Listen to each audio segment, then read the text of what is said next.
بسم الله الرحمن الرحیم. دا سبق تھی زوجین کے ایک دوسرے پر حقوق. زوجین وی میاں بیوی ښځه خاوند. معاشره کې اسلام په هر یو انسان باندې خپل خپل حقوق لازم ګرځولي دي او حقوق دا د اسلام یو بل نوم دی دویم. هر کله چې معاشره کې دا حقوق ادا کیږي دا معاشره ټیکی، جنگ جګړه اختلافات پکې ختميږي نه پیدا کیږي. او چې هر کله په معاشره کې دا حقوق نه ادا کیږي او د یو انسان د بل حق تلفي کوي نو بیا د هغه زره نقصان او جګړه راپورته کیږي. اسلام واحد داسې یو مذهب دی چې دی کې هر چاته خپل حق ورکړی دی. د ګاونډي خپل حق دی، د مور او پلار خپل حق دی، د بچی خپل حق دی، دغه شان د ښځې خپل حق دی، د خاوند خپل حق دی، د قرابتدار او رشتہ دارانو خپل حقوق دي. دا ټول قرآن او حدیث کې شریعت ذکر کړی دي او اسلام یو مکمل دین دی. دا ټول موږ ته بیان کړی دي. د دې وجه نه اهم حقوق په معاشره کې چې هغې نه یو کور جوړیږي، یو خاندان ته نه جوړیږي او خاندان په رستو خلکو باندې اثر غورځي، په بال بچ په بچو باندې،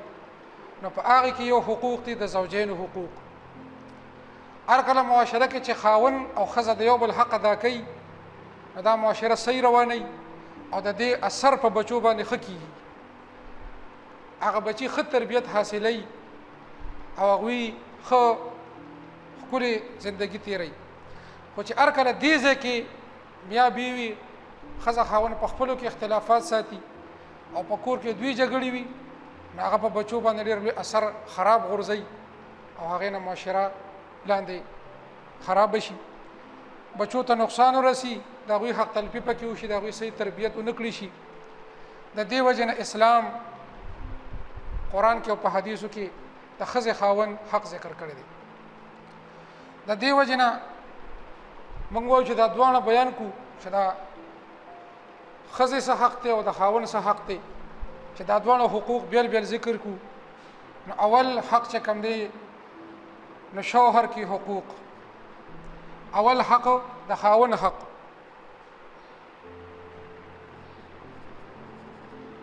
یو ښځه به د خاوند څه حقوق ادا کوي،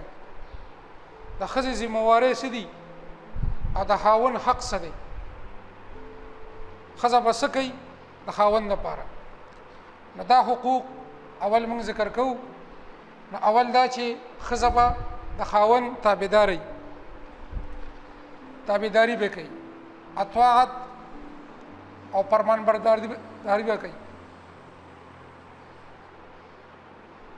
حکم به مني، فرمان بردار به وي،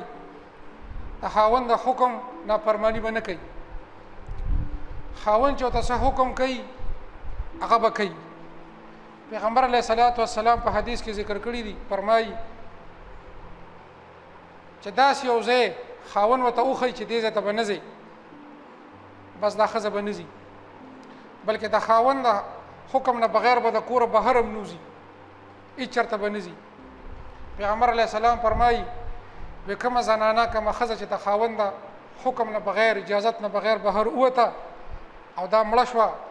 په لاره کې، وایي دا مرداره مړه شوه، نو دا تابعداري به کوي. دغه شان پیغمبر علیه السلام فرمایلی دي که یو ښځه لګیا ده روټۍ پخوي، ترکاري پخوي او خاوند ورته حکم وکړي چې دې خوا راشه، وي هغه دې پرېږدي او د خاوند حکم دې ومني، هلته دې راشي. ځکه چې روټۍ سوځېږي، خرابېږي، دا تاوان د خاوند کېږي، هغه ته پته لګي، دې کې د دې څه نقصان نشته، د خاوند حکم به مني.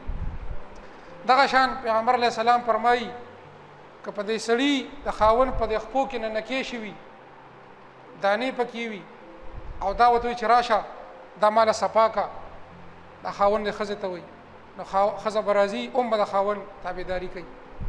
دې کې به هم نافرماني نه کوي. نو د خاوند حق دار چې ښځه به د خاوند تابعداري او قران کې ملاوي الرجال قوامون علی النساء سړی به چې کوم دی دا پورته دي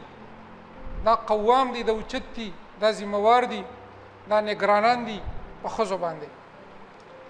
نو ښځه به د خاوند تابعداري کوي او حکم به مني دغه شان دویم چې کوم دی ښځه به د خاوند د مال او د عزت خیال ساتي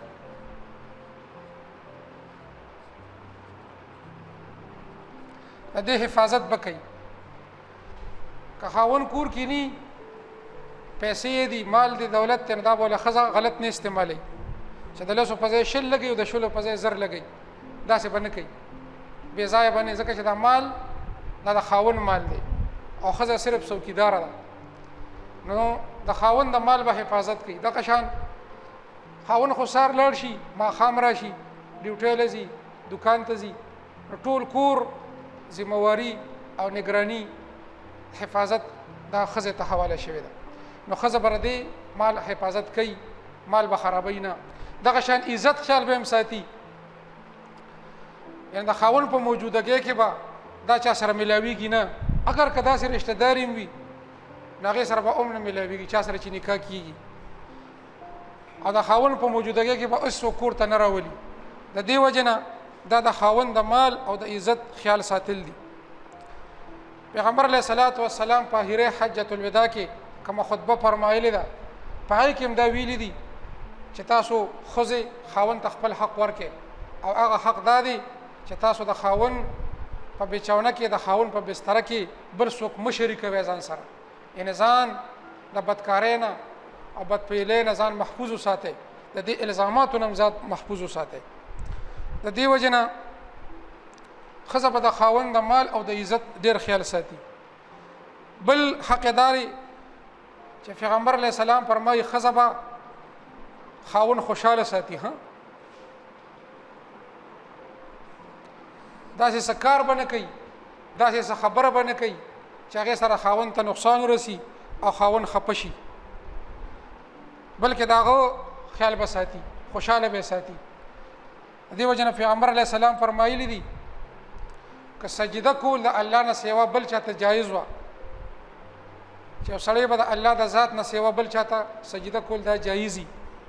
لکه څنګه اسلام کې دا شرک دی دا ګناه ده دا به نه کوئ منې دي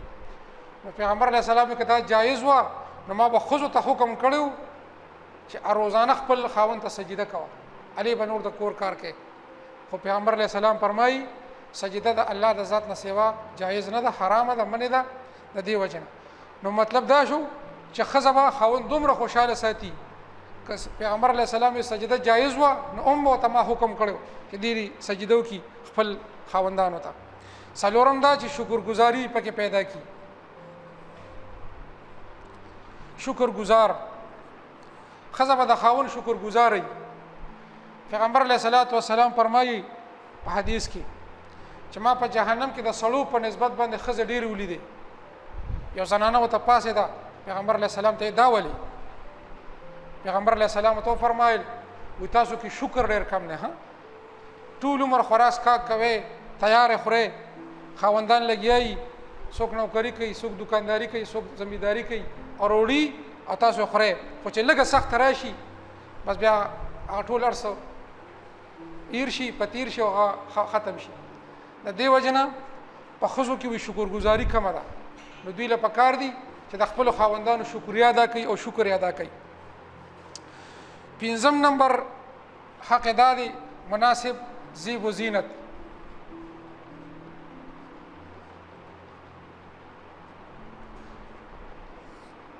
ښځه به په کور کې د خپل خاوند په موجودګۍ کې زیب و زینت کوي ډول او سنگار به کوي د دې وجه نه لکه زموږ معاشره کې که موږ وګورو نو ښځه کور کې اسخا کپړو کې اسخا لباس کې ګرځي او چې بهر وځي نو هغه بیا ځان پاک کړي او ښه جامې اچوي پاکې جامې نو دا کور کې پکاري اسلام وایي قرآن موږ ته وایي چې ښځه د په کور کې د خاوند په وړاندې پاکه صافه ګرځي ښه پاکې جامې دی چې ډول او سنگار دی کوي دا خاوند حق دی بلکې پیغمبر علیه السلام فرمایي خاوند ښځه په دې وخلیم شي چې ته ځان ولې نه پاکې مناسب ډول او سنگار ته ولې نه کې پاکي جامې ولې نه اچي په دې باندې هغه وخلی او ټکول شي او خزه دا مطالبه هم کولی شي چې تماله د ډول او سنگار شي زونه وروړه مطلب دا چې اسلام وایي چې دې سره داسې کارونه وکړي چې خاون د خزه طرف ته مایل شي نه چې غیر خلکو ته نو د دې وجنه دا د خاون حق دی چې دا به خزه په مناسب ډول او سنگار هم ورکړي شپږم حق چې اسلام ورکړی سړي له د خزه په نسبت نو دا طلاق دی ها دا طلاق حق دی چې اسلام شریعت سړي له ورکړی دی په خزو په سړي کې سمجھدار او ډیر صبر کول کې دا سړی دی خزه دونه صبر نشي کولی برداشت نشي کولی د دې وجه نه اسلام دا حق د خزه نه غشته او سړي له ورکړی چې تبا طلاق ډیر ضرورت پیښ شي اول خو پیغمبر علیه السلام فرمایي په حلال شیزونو کې چې حلال دي په خدای نه خوخه دي دا طلاق دی ها درجه مقرر کړی دی قران کې شته دي کدا سه یو خزي فعذوهن چې هغه د خاون نه پرمانی نو دې ته نصیحت وکړه چې پوي شي هغه چې خزه اکثر جاهلانی نه پويږي نو دې ته نصیحت وکړه چې دا ستا خاون دی دا ستا کور دی د دې خیال وساته او ګوره اخواته نور مخکې مزه که په نصیحت پوي نشو نو بیا قران به درجه ذکر کړی دا ودربوهن وی وخه په مناسب وخلو سره ان داسې چې هغه تر لګه ویریږي او د بوشي کې دې شي دې سره ټیک شي او کدی سره ټیک نشولا نو دریم بیا شریعت ذکر کړی دي چې دا سړی د خاون د خزنه د ځان خپکی نو خزه چې خزي او سناس انسانيت پکې وي نه پدې پوي شي زمان د خاون ولې خپه دي نو دې سره بیا کنټرول شي او د خاون تابعدار شي دا شان که پدې مونږ شو نبی اسلام وی یو سړی د خزنه بل د خاون نه تر خاندان نه دا د مقرر شي او دوی خپل کې څه فیصله وکړي کدی فیصله وکړي چې دا خزه خاون جوړیږي جوړ دي کی کنه دوی چې نه جوړیږي بس دا خبره د دوی ختمه کی خو د طلاق حق اسلام خاون لور کړی دا د زوجین او د خزه خاون په حقوقو کې من صرف یو څو مختصر شوهر کې حقوق بیان کړل په دې دی د قرآن او د حدیث مطابق دي الله دې په دې عمل توفیق راکړي وما علينا الا البلاغ